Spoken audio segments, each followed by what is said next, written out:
Hey guys, my name is Harsh And my name is Purva. and आज हम लोग एक बहुत ही यूनिक वीडियो देखने वाले हैं। सो आपको पता होगा इसके पहले वाले जो I mean real reaction part 2 था, आपने उसमें एक रील देखी होगी ये वाली।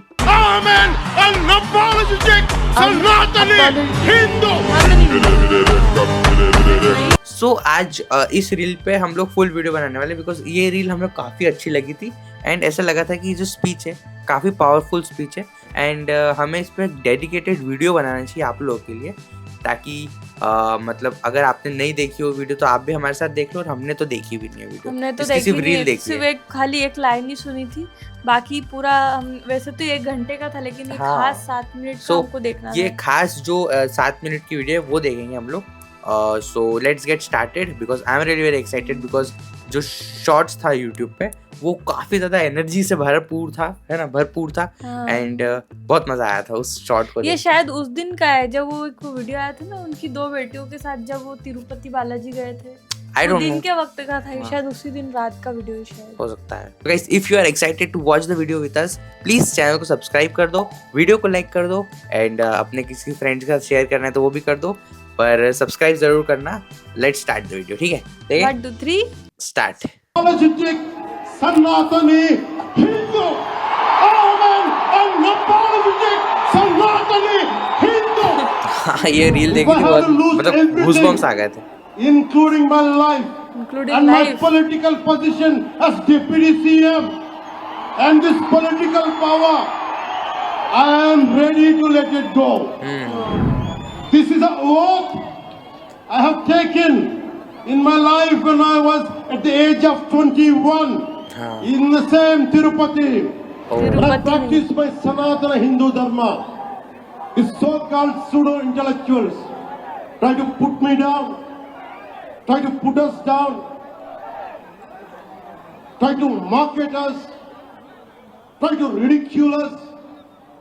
This is what an average Sanatani Hindu has to go through in the land of Bharat. If practicing my own dharma is a sin to the so-called people who comment on us, for the so-called pseudo-secularists, then let me tell you, I will make my stand clear to you today. I am an unapologetic Sanatani Hindu. I am an unapologetic Sanatani Hindu.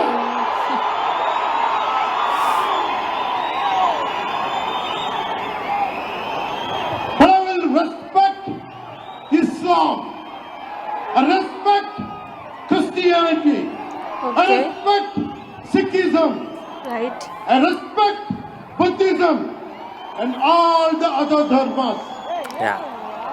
But But I am an unapologetic Sanatani Hindu.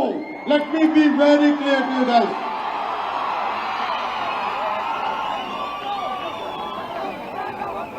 And I will also safeguard.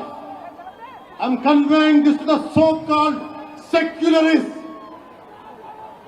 who ridicule my Sanatana Dharma. Let me tell you today, and I will safeguard my Sanatana Dharma with my life.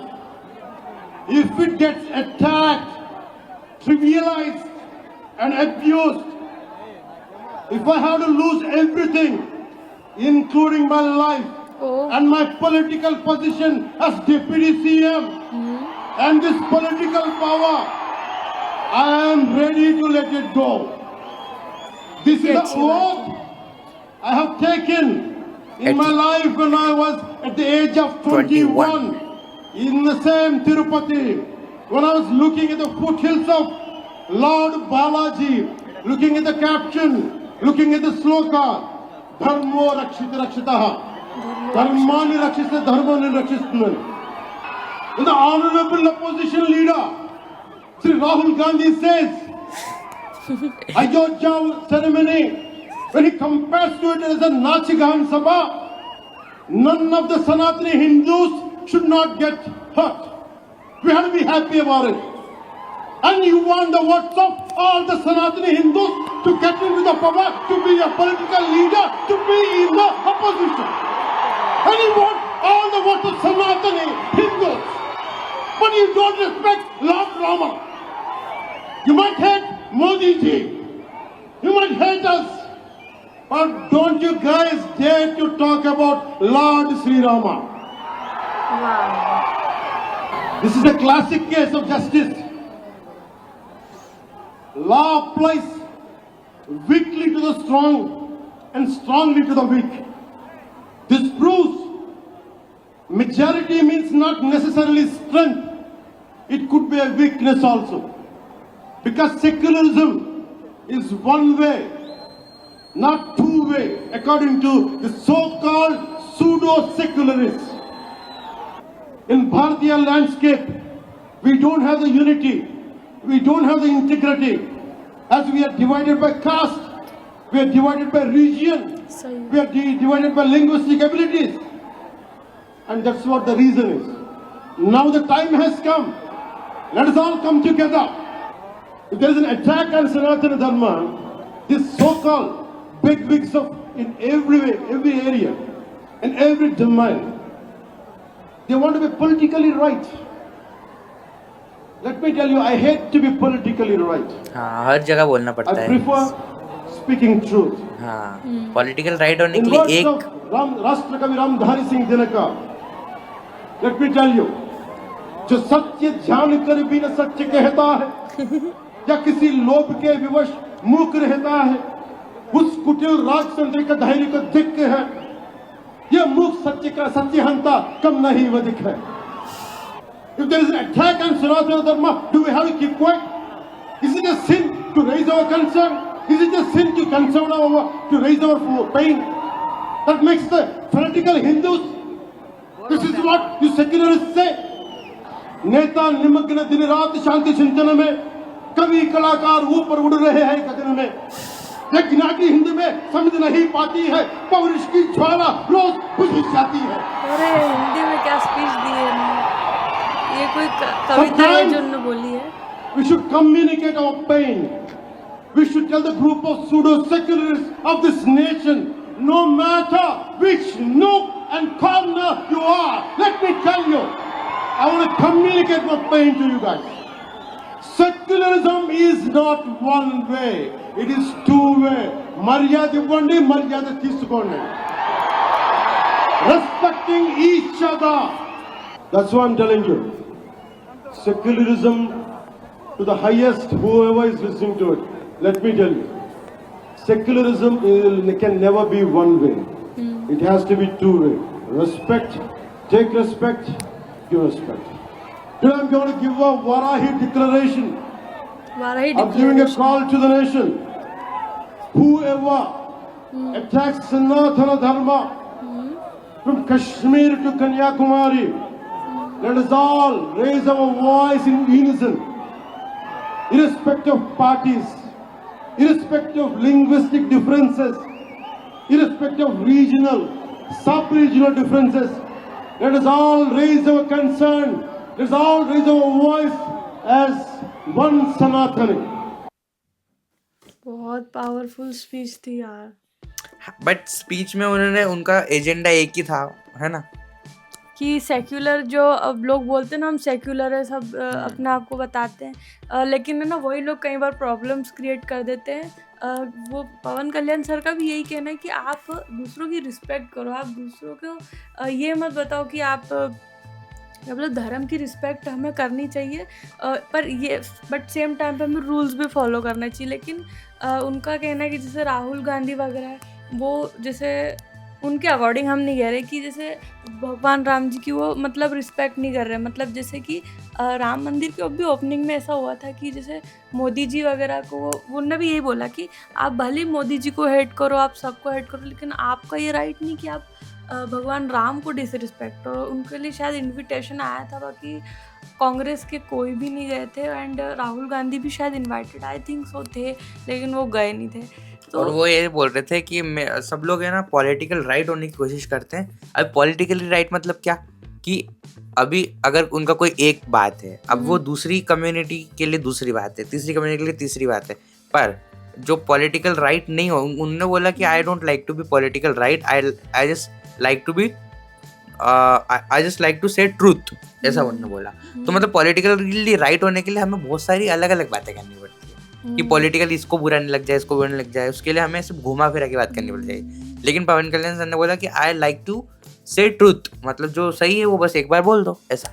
And Pawan sir की बातें सुन के तो ये लगता है कि उनका यही मानना है कि हमें सेक्युलर रहना चाहिए बात, लेकिन उनकी ये शर्त है कि आप कभी भी किसी को डिसरिस्पेक्ट नहीं करोगे, किसी की कास्ट को।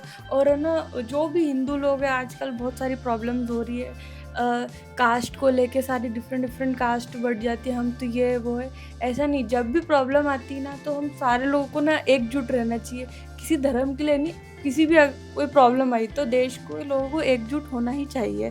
जैसे कोई भी प्रॉब्लम आई, जैसे फॉर एग्जांपल बंगाल में भी एक केस हो गया, तो हमने उसको ये नहीं देखा कि वो हिंदू लड़की थी कि वो जिस भी कास्ट की थी, हमने ये देखा कि उसके साथ गलत हुआ है। तो गलत होता है तो सारे लोग को ना सही चीज़ में एक होना चाहिए, तब हमें कास्ट वगैरह या रिलीजन नहीं देखना चाहिए। तो बट अभी भी तो हमें कोई भी अच्छे राइट स्टेप के लिए एक होना चाहिए। और ये मेरी बात है, ये मेरे अकॉर्डिंग मुझे ये लगता है कि उस टाइम पे हमें कास्ट वगैरह नहीं देखने चाहिए। और पवन सर भी यही कहते हैं कि हमें मुश्किल समय में तो एक होना ही चाहिए। बट अब मुझे बताओ, वाराही डिक्लेरेशन क्या होता है? वाराही डिक्लेरेशन उन्होंने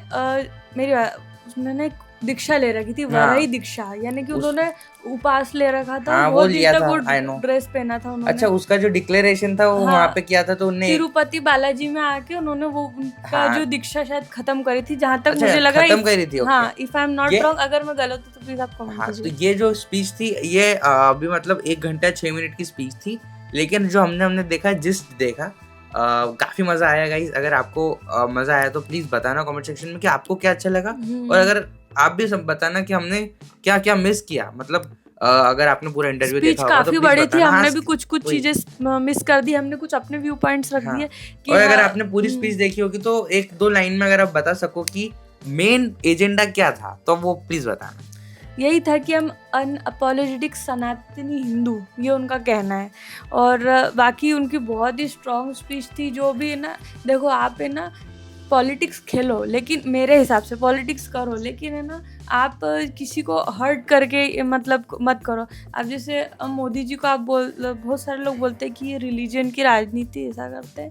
आप उस चीज़ का सेकेंड एंगल भी देखो ना, कि मैं किसी का सपोर्ट नहीं कर रही, एक एंगल देखो कि जैसे राम मंदिर बना, तो वो जिस एक मंदिर नहीं बना, उस जगह की इकोनॉमी अच्छी डेवलप हुई।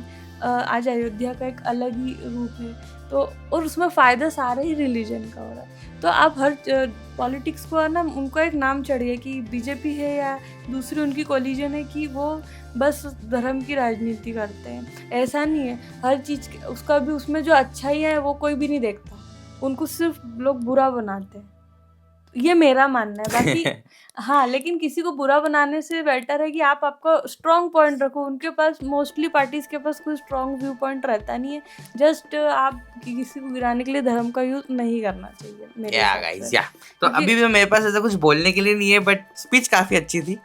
हाँ, और ये शायद उसी दिन की ना, if I am not wrong, हम बात कर रहे थे डिक्लेरेशन लिखा तो है नहीं, ये उस दिन जब एक वीडियो भी आया था, जब उनकी दोनों बेटियां, जो पवन कल्याण सर की, वो दोनों भी शायद तिरुपति बालाजी दर्शन करने आए थे, पता नहीं दिन के वक्त। तो एक वीडियो आया था वो, तो शायद उसी दिन रात का, क्योंकि सेम ड्रेस वही था उन्होंने, जो ये सब मतलब रेड कलर का जो पहना है, सेम वही दिन का था। एंड बाकी ना पंचकुटू, हाँ, बाकी मेरे को कोई रिलीजन की बात करना अच्छा नहीं लगता। मेरा सिंपल सिद्धांत ये कि जब भी देश को कोई प्रॉब्लम आए ना, सारे लोग को इकट्ठा होना चाहिए, प्रॉब्लम को सॉल्व करना चाहिए, उसमें कोई धर्म वरम नहीं। क्योंकि देखो आर्मी में भी जो लोग रहते हैं वो सारे रिलीजन के होते हैं, तो वो देश के लिए लड़ते हैं। तो सारे लोग है ना, पहले नेशन फर्स्ट होना चाहिए। ये सारी चीज़ें ना बात की बात है, सिर्फ ना ऑडियंस का ध्यान डाइवर्ट करने की चीज़ है मेरे हिसाब से, मुझे ऐसा लगता है। लोग बोलते हैं कि ये धर्म की राजनीति कर रहे हैं, लेकिन जो अच्छे कर्म हुए उसको कोई देखता नहीं, तो उसको एक फोकस बनाने के, धर्म का कर्म। हाँ, देखो आज Nice, हमने बोला nice. कि यार मंदिर बना दिया। मुंबई में इतना बड़ा ब्रिज बना है, इतना कनेक्ट कर रहा है ना मुंबई में। सीलिंग, हाँ, जो भी मोदी जी इसमें अटल सेतु करके कुछ बना है, अब वो सेतु को कोई देख नहीं रहा है, तो दोनों तरफ देखना चाहिए मेरे हिसाब से। बाकी देखो आप लोग 5 साल के बाद सबके हाथों में अपनी वोटिंग है, आपकी इच्छा जो कीजिए, हम कुछ नहीं कह सकते उसमें। सो हम किसी चीज़ को प्रमोट नहीं कर रहे, बट दोनों तरफ से सोचना चाहिए। अभी ये मैटर कहीं पता नहीं कहाँ से ये कहाँ इतना जाता है। लंबा है, हम इस पे 2 घंटे भी बात करेंगे ना, But इस अभी मैटर पे वो खत्म नहीं हम होने लोग वाला। को ये पर्टिकुलर वीडियो बहुत अच्छी लगी हाँ। एंड अगर आपने भी इंजॉय किया है सो प्लीज़ कमेंट सेक्शन में बताना कि आपको क्या पार्ट अच्छा लगा एंड इस पूरे 1 घंटे की वीडियो का एक जिस्ट हमें प्लीज़ बताना। हाँ, Because और हमने तो आजकल 60 के मिनट की बच्चों को वीडियो ना, देखी। मेरे हिसाब से आजकल के बच्चों को ये चीज़ें से नेट आ गया, मतलब काफ़ी ज़्यादा नेट फ्री हो गया है, सब कुछ बहुत वायरल हो रही आराम चीज़ें, से। तो ऐसी चीज़ों पे बच्चे ध्यान देते हैं। मेरे हिसाब से आजकल के बच्चों को साइंस वगैरह बाकी चीज़ों पे ज़्यादा ध्यान देना चाहिए। हाँ। ये चीज़ें ऐसी कि ये एक ऑटोमेटिक सही हो जाएगी फिर अगर सब हाँ, अपने अगर अपने काम में लग जाएंगे ना तो पढ़ाई ऑटोमेटिक सही हो वगैरह जाएगी। पे लोग है ना, वही। इन चीज़ों में इतना इन्वॉल्व हो जाते हैं कि जो उनका मेन फोकस है वही ख़त्म हो जाता है। उसमें ना पार्टीज़ का भी यही है कि वो अगर लाइफ में जैसे बीजेपी वगैरह कोई भी अच्छी पार्टी है, वो कुछ प्रोजेक्ट तैयारी कर रहे हैं, तो वो सोचते हैं कि यार बच्चों के लिए फ्यूचर में सब अच्छा होगा, लेकिन बीच में ऐसी सारी चीज़ें आ जाती है कि वो उस चीज़ का तो वैल्यू ही ख़त्म हो जाता है। सो ये सब चीज़ें नहीं होना चाहिए, हमेशा पढ़ाई वगैरह इन सारी चीज़ के लिए बच्चों को आगे रहना चाहिए मेरे हिसाब से, क्योंकि ये चीज़ें ऐसी इसमें जितना उलझो पर सुलझते रह जाते हैं। अच्छा। हाँ, ये टॉपिक ही ऐसा है कि कभी ख़त्म नहीं हो सकता और इससे कुछ नहीं होती, सिर्फ लड़ाइयाँ होती है, और मुझे बहुत डर लगता है इस टॉपिक पे ज़्यादा बात करने से भी। सो वैसे तो बहुत पावरफुल स्पीच थी और अच्छी बात है। एंड अभी इनको देख के मेरे को एक याद आ रहा है, कोई क्या जो धीरेन्द्र शास्त्री है, वो भी अभी एकता के लिए रैली कर इकट्ठे हो रहे, रैली जगह कर रहे जगह हैं, वो हाँ। कर रहे हैं, तो वो अच्छी बात है, वो भी होनी चाहिए। अब सब चीज़ सब कुछ अच्छी बात सब है। अपने अपनी जगह हाँ, सही है। जो जो कर रहा है करने दो, पर अपन अपने काम पे भी ध्यान दो। हाँ, सब कुछ करो, बस वही मैं कहना चाहता हूँ, और तो मैं कुछ नहीं कहना चाहता। बस मुझे तो स्पीच देखनी थी दीदी के साथ एंड आप लोग के साथ, तो मैंने देखी। एंड अभी मुझसे मैंने कुछ गलत बोल दिया हो सो प्लीज़ आप उसको माइंड मत करना, उसको आप मुझे करेक्ट कर सकते कमेंट सेक्शन में। एंड मिलते हैं नेक्स्ट वीडियो में, तब तक के लिए bye bye and take care hmm. And wait for part 5 of reel reaction.